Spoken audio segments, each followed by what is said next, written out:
as a 7-year West Carrollton fire veteran.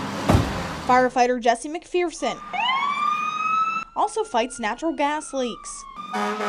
Usually you can smell that stuff when you're arriving on scene if it's actually present. Problem is, Jesse's sense of smell is not the same since he battled COVID-19 in December. Now I tend to have to get a little bit closer, which is a little bit more dangerous. But 2 months later, his sense of taste is gone. December 15th is when I suddenly lost my sense of smell and taste. Are you worried that this could last forever? Terrified. To help us better understand the group known as COVID long haulers, meaning those with long-term COVID-19 symptoms, we both bit into a habanero pepper. There you go. In order to do this, we are going to be very COVID conscious. We have different utensils that we will be using throughout this. We are sitting across the table. We are going to leave our masks on throughout this entire thing, except when we're taking a bite. So let's get to it. Okay, All right. ready? Yep. 1, 2, 3.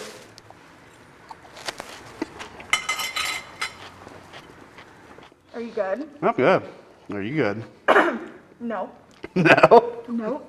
The experiences we had after just one bite were drastically different. Oh, I can tell you that the left side of my tongue is numb. My throat, my chest, they're on fire right now because that was so hot. I'm good to go. I'll even eat more of it. While I could not bear another bite, Jesse took another. And another. You're not even breaking a sweat or nothing. No, that's not that bad. I've had way hotter than that. Miami Valley Hospital Associate Chief Medical Officer Dr. Roberto Colon said this is not unusual. We're finding out that it's actually becoming a lot more common than we previously thought, but it's not universal. World Health Organization data the I-Team reviewed shows most people with mild coronavirus recover within 2 weeks. The more severe the illness, the more likely someone is to suffer these long-term symptoms.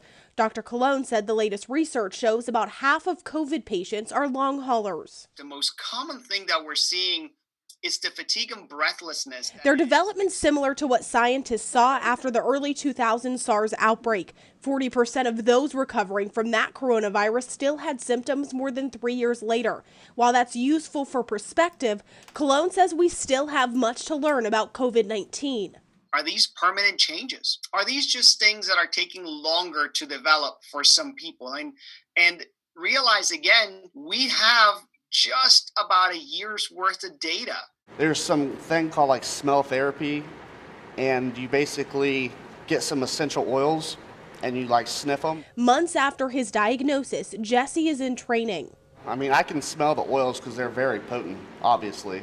You're supposed to smell them like lemon, and you're supposed to tell yourself what lemon smells like. So it's supposed to help regrow the supporting cells. Exercises like this are about the only thing researchers have found to help those trying to regain full smell and taste. Medically, doctors must be conscious of recovering patients. It's depressing. I love to eat. Are getting enough nutrients and not making themselves sick when they eat. My concern is eating food that might be bad. COVID-19's newness means there's no timeline, no research on when the census could return.